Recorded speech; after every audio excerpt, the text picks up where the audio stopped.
Welcome to the day 5.6 lesson video.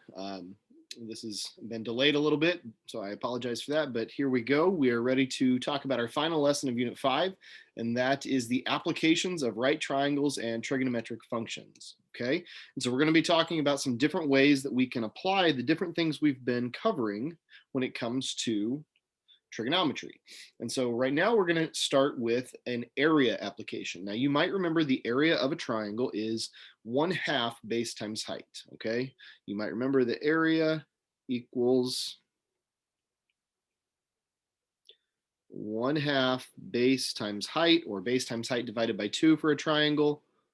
But that requires that we know the height measurement like that and the base measurement like that. Okay, so we are going to talk about how to find area a different way when we have a triangle that is giving us a side angle side relationship. And so any triangle where we are given two side lengths, we'll call those A and B, and we are given an angle that is the included angle between them, like this. Okay, if I was given that angle measure, I'll even use theta there. For angle C between sides A and B like that, I can use this formula. That formula is 1/2, still from our 1/2 base times height. But then we're going to do 1/2 times side A times the length of side B times the sine ratio of angle C. Okay, and now that 1/2, a lot of this is going to be done by just using our calculator, but that 1/2 in front, when we use our calculator, we'll enter as 0.5 or just 0.5. Like that, okay?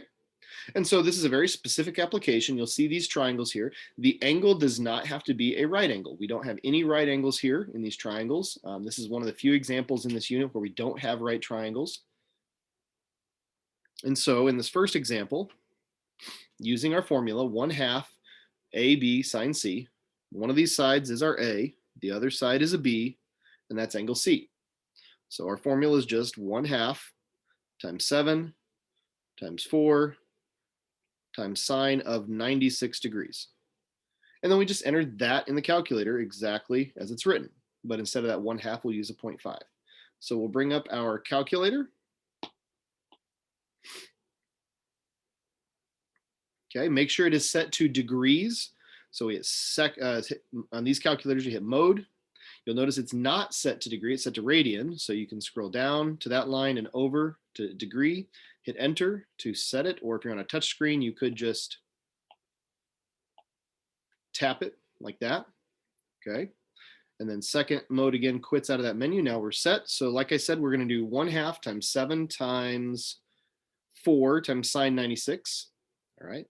So 0.5 instead of 1/2 times 7 times 4 times sine of 96. And we get about 13.9. Okay. Not sure if you can see that.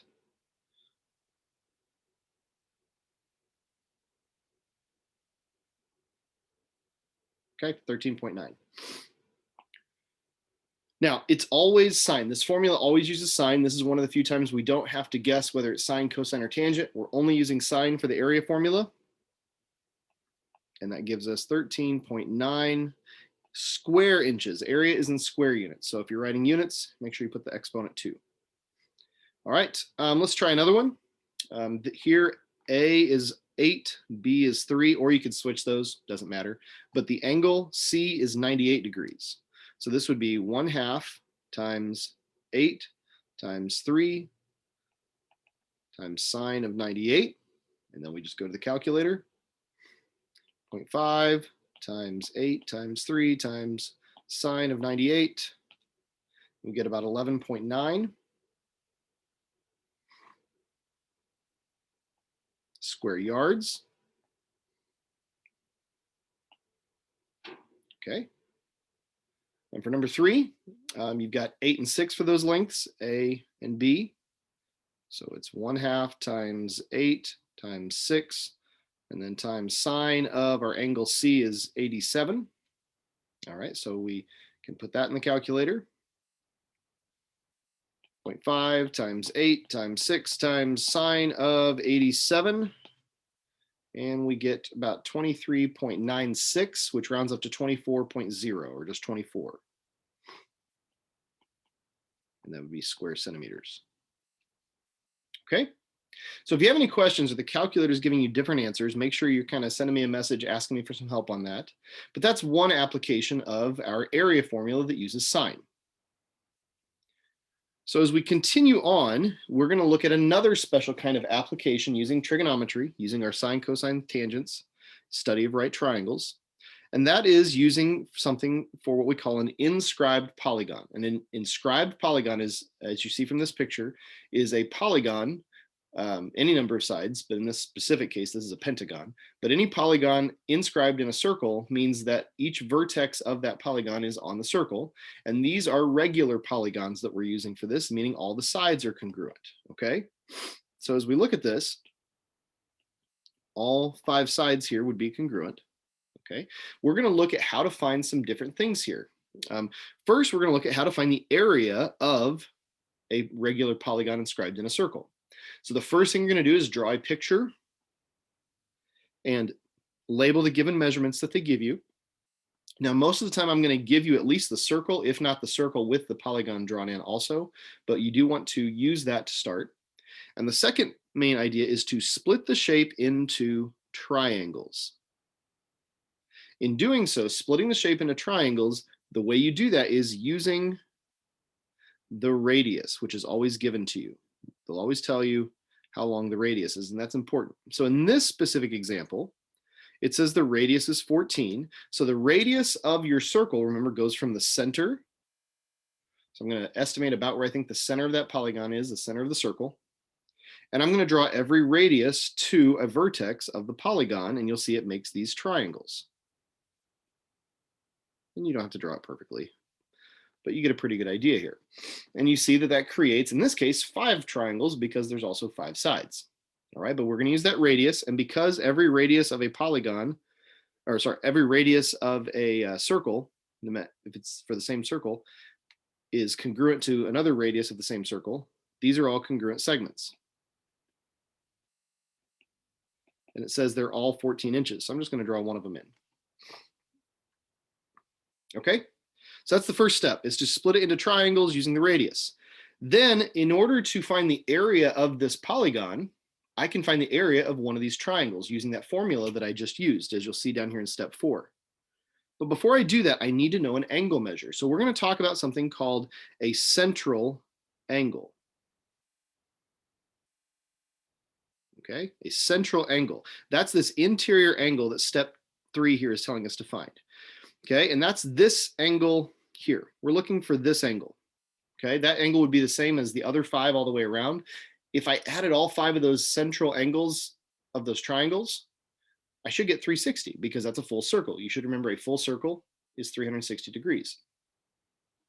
So to find the measure of one of them, I'm going to take that 360 degrees and I'm going to divide it by the number of angles there are. Okay, so central angle, we're going to call that theta, is equal to 360 divided by n, where n is the number of sides. So for this example, we're going to take 360 and divide it by 5, because there's 5 sides for a pentagon. 360 divided by 5 is 72 degrees. That means every one of these angles is 72 degrees. Okay, well, that is my C. If you remember from our area formula, we need an angle that is between 2 sides. Both these sides are 14, right?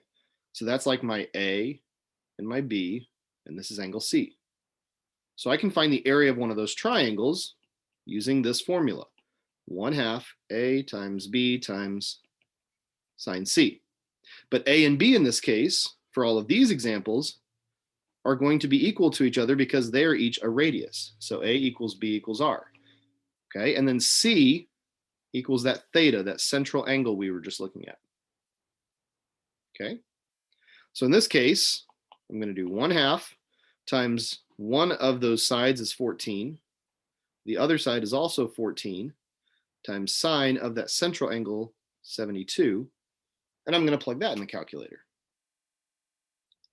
I'm going to do 0.5 instead of 1/2 times 14 times the other 14 times sine of a 72-degree central angle, and I get 93.2. You can kind of see it there at the top of that calculator screen. So I get that the area of, give me a second, iPad decided it wanted to update something. There we go. I get that the area of one of those triangles is 93.2 square inches. But again, the question is asking the area of the entire pentagon. So the last step here, after the area of one triangle, is to multiply the number of triangles by that area to find the area of the polygon. So I'm going to take this times 5, because there are 5 of those triangles.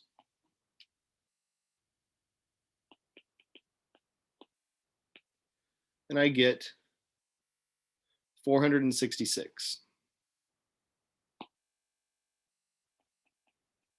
That means the area of the pentagon is 466 square inches.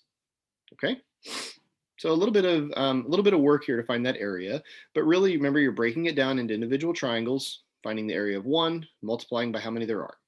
Okay. So then we can move on to this next part, finding the length of one side so that I can eventually find the perimeter. That's this next step here. And so I'll look back at our our list of steps. Again, we're going to take one of those triangles here, step 1. We're going to take one of those triangles we just used, and we're going to split it or break it into 2 halves this way. Okay, I'm going to start at the center, and I'm going to go to the midpoint of one of these sides at a right angle. I'm going to split it in half and make a right triangle, because I can use some trigonometry now that I have it a right triangle. I can use sine, cosine, or tangent. All right, so what I've got here now is this right triangle, and I'm going to use trig, in this case specifically sine, and I'll show you why we use sine, to find this outside short leg. So let me show you what that means. This is my outside short leg right here. I'm going to call it x, because you'll notice x is half of a side, a full side of the pentagon. We'll call that S. So in fact, S is equal to 2 times whatever that x is. So if I can find what x is, I just multiply it by 2 and I get the full side of that pentagon. And then since there's 5 of them, I would just multiply that answer by 5 and I get my perimeter. Okay, so I'm going to work from this step forward first. I'm going to find the value of x. Well, you'll notice in this triangle then, x is the opposite leg of that triangle. Okay, 14 here is the hypotenuse of that triangle. And this angle up here at the top, it's not 72. I split that in half, right? So this angle is 36 degrees. And this x that I found is the opposite of that angle I'm using. I should have started with that probably. Okay, but since I'm using a 36-degree angle and I've got my opposite leg here, x, using hypotenuse, that's why I know I'm using sine. Okay, I'll even redraw that triangle specifically for you here.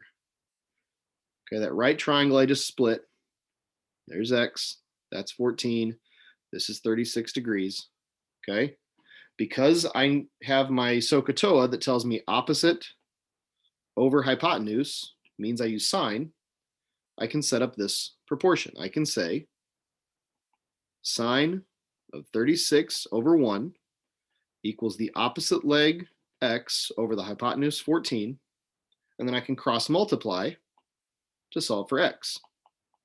So x is 14 times the sine of 36, and my calculator can do the work for me. 14 times the sine of 36 is 8.2. Okay, so x is about 8.2. Now that's not the full length of one side of my pentagon. Okay, remember, x times 2 is what equals that full side. So my side is equal to 2 times 8.2 for this problem, which would be 16.4. So the length of one side is 16.4 inches. And since there are 5 of those sides, perimeter is always the side length times the number of sides. So that is 16.4 times 5, because there's 5 of them. And 16.4 times 5 is 82.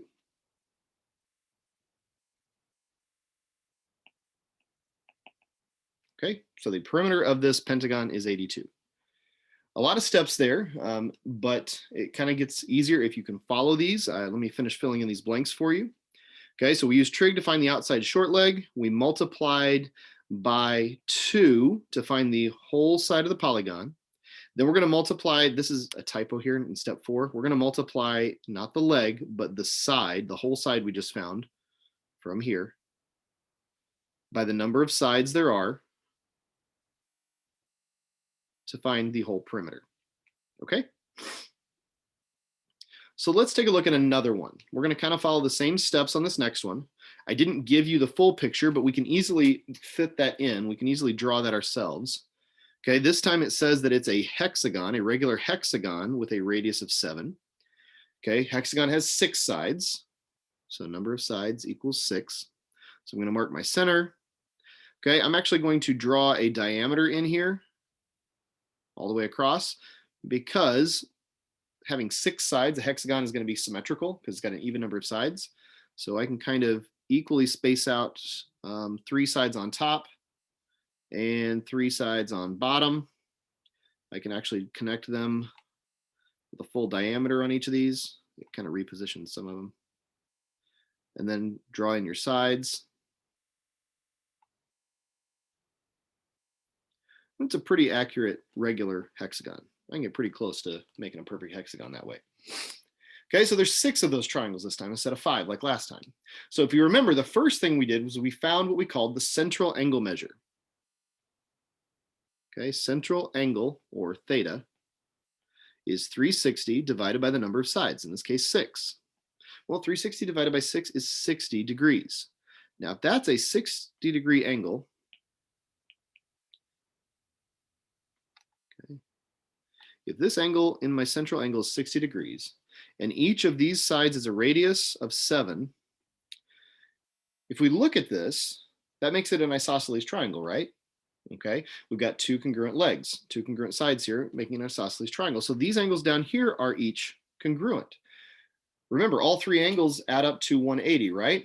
And I'm kind of pointing this out because hexagons create a very unique set of triangles for me.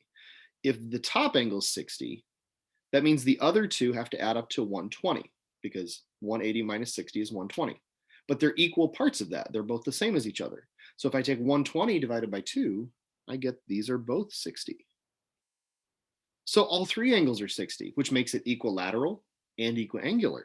So this side would also be 7. I just saved myself a ton of work with a hexagon because I know the length of one side now. It has to be 7. Those are all equilateral triangles in there. So the radius is equal to each side of the hexagon. Okay, so each side is 7 centimeters, which means I can also find the perimeter because I just take the number of side or length of each side times the number of sides there are, and I get 42 centimeters. So that problem became a whole lot easier. I didn't even have to use trig at all on that problem when it's a hexagon. This only works for hexagons. I'll even write it down. This shortcut only works for regular hexagons. Okay? It only works for regular hexagons because we have those right angles there. Or, I'm sorry, not right angles, those equilateral triangles. I said the wrong thing. Okay, so still finding the area of a hexagon, we're still going to use this formula. Area equals 1/2 A times B times sine C to find the area of one of those triangles. Then we're going to take area of one of those triangles times 6, because there's 6 of them. So that's 1/2. A and B are both 7 in this case, because the radius is each 7, times sine of 60. Okay, I'm going to get that answer. Waiting on my calculator to catch up.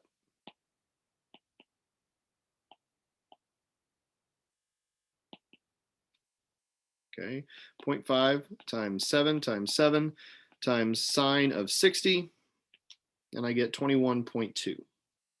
So the area of one triangle is 21.2, but then I have to multiply that by 6,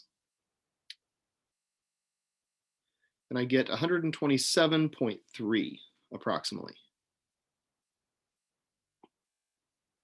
Okay, you might have just gotten 0.4 instead of that, but I use my exact values, and that would be in square centimeters. Okay. All right, so we've got one other special kind of application for our trigonometry we've been looking at for this lesson. And that's the ideas of what we call angles of elevation and angles of depression. Okay, an angle of elevation, the word elevation kind of makes you think of going up, right? So the angle of elevation is an angle created from the ground, horizontal, and then going up towards a point. So this angle, this looks like a soccer goal. Okay, we've got a place where the ball's kicked from here. It's kicked at a 10-degree angle of elevation because it's kicked above the ground. Okay, and then that forms this kind of right triangle relationship, right? All right, so we've got some trigonometry we can use. And then the opposite of that, an angle of depression, is an angle created from an object moving down towards a point. Now that creates my object up here. Think of the object as being the nose of the plane here. And I've got this horizontal segment stretching out across from it. And then the angle of depression to this point down here on the ground, that is my angle of depression. Okay, so we'll call that X. But what you need to understand is that that angle of depression is congruent to the bottom non-right angle of this triangle. That means this angle here, this actual angle of elevation, those are both X's. Okay, those are congruent angles to each other because they are alternate interior angles. Okay, you'll remember that when we talked about our parallel lines. So really, this angle down here is what we're going to take a look at.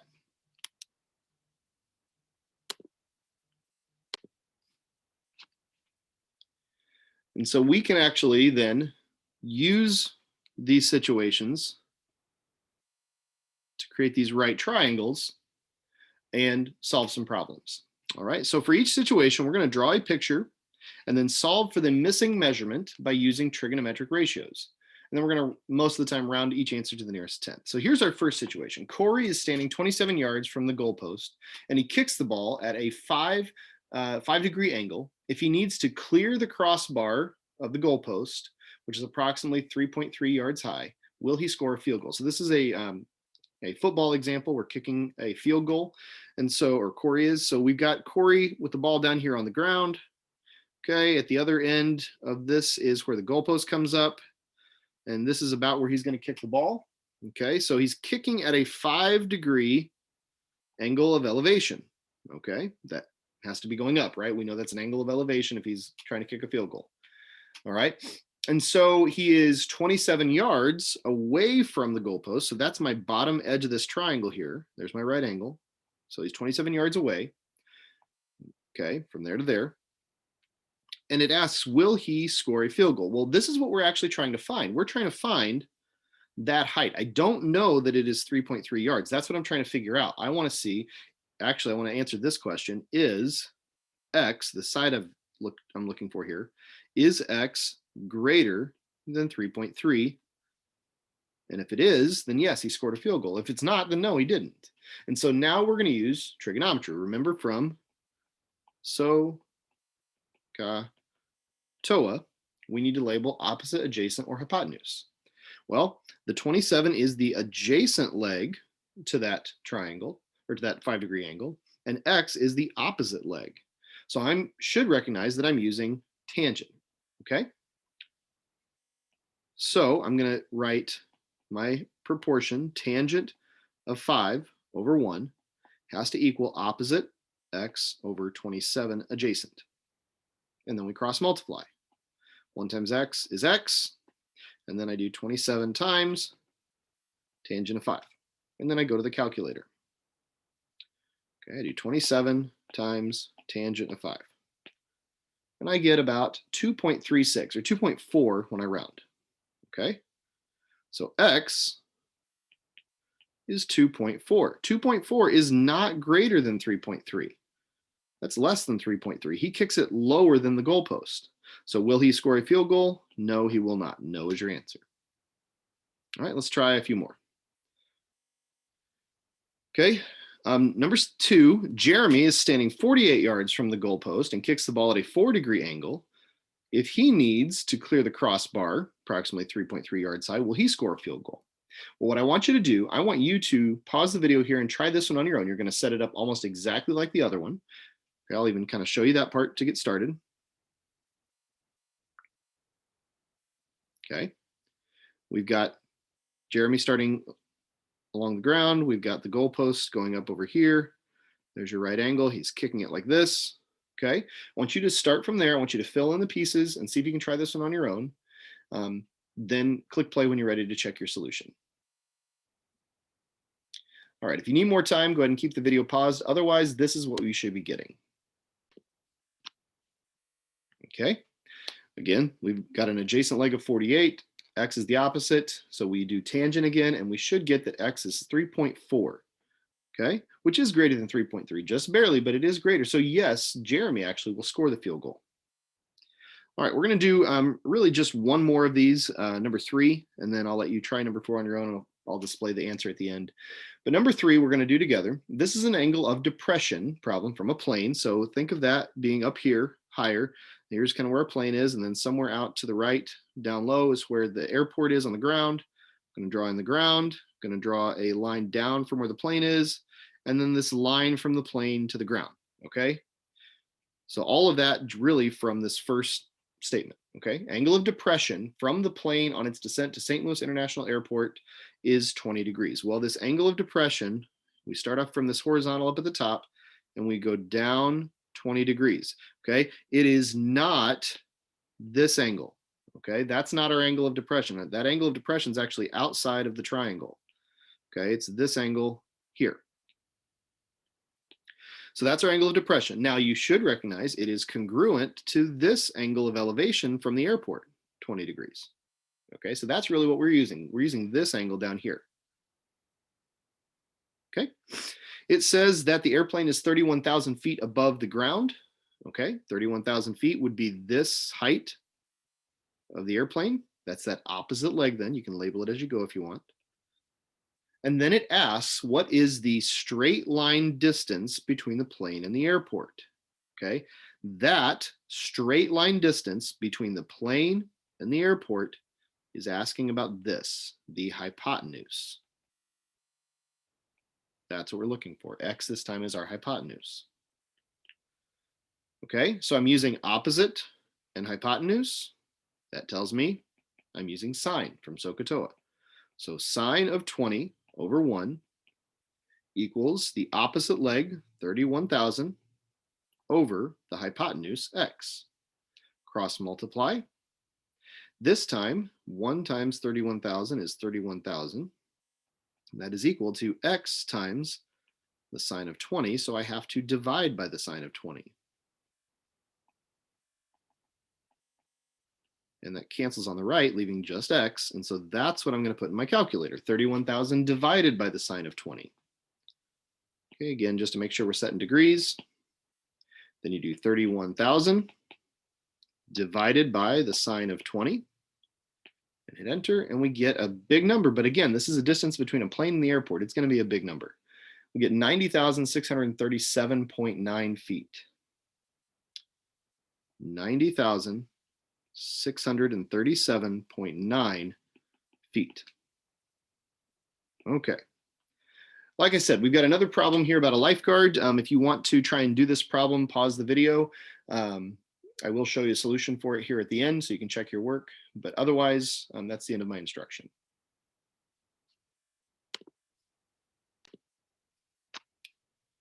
You should get the distance from the swimmer to the lifeguard is 24.6. Now, be careful when it asks how far from the swimmer to the lifeguard is it? You're looking for this horizontal distance, okay? It doesn't say straight line distance between the lifeguard and the swimmer.